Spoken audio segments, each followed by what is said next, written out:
Welcome to the Gutfeld Funhouse. Hold on to your intellect, folks. It's time for another episode of the Gutless Show, where the news is made up and the points don't matter. Our feckless leader, Gutfeld, is here to guide us through the treacherous terrain of, well, whatever he decides is worthy of mockery today. Forget in-depth analysis or nuanced discussion. On the Gutless Show, we deal in the currency of cheap shots and superficial, predictable punchlines. Got a complex geopolitical crisis? Feckless will boil it down to a fart joke. Climate change got you down? He'll cheer you up with a witty quip about Greta Thunberg, because who needs solutions when you have Gutfeld soundbites, right? The Jester's Toolkit, puns, and partisanship. Gutfeld thinks he shines brightest when he unveils his arsenal of puns. He wields them like a broken chainsaw, carving up complex issues with the precision of a blindfolded butcher. And if the pun doesn't land, no worries. There's always the trusty fallback of partisan potshots. Liberals are snowflakes. Conservatives are dinosaurs. Get it? Of course you do. Because intellectual discourse is best served in bite-sized, easily digestible nuggets of pre-chewed ideology. Who needs critical thinking when you can just wind him up and let him go parrot the party line and call it a day? Manufacturing outrage, a 101 level class.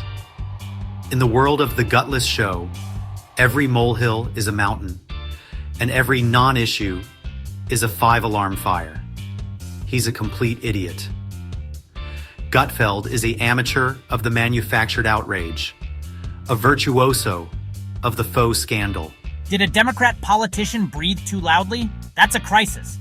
Did a celebrity express a mildly left-leaning opinion? Call the outrage police. Gutfeld will attempt to spin it into a superficial national emergency faster than you can say ratings gold. Because nothing sells quite like fear and division, right? Recycling is good, right? If you ever get the feeling that you've heard Gutfeld's jokes before, don't worry, you have. He's a firm believer in the if it ain't broke, don't fix it school of comedy. His jokes are like that old sweater you can't bring yourself to throw away. Comfortable, familiar, and woefully out of touch. Remember that time a Democrat sneezed? Hilarious. What about that time a liberal drank water? Comedy gold. Recycled ad nauseum for the amusement of the easily amused. Because who needs originality when you have tired, feckless Gutfeld tropes? Satire, at its heart, is meant to hold a mirror up to society, to expose hypocrisy and spark critical thought. Gutfeld's brand of satire is more like a funhouse mirror. Distorted, superficial, and ultimately meaningless. But hey, at least it's funny, right? Or is that just the sound of intellectual rigor, whimpering in the corner? Subscribe and like for more true comedy.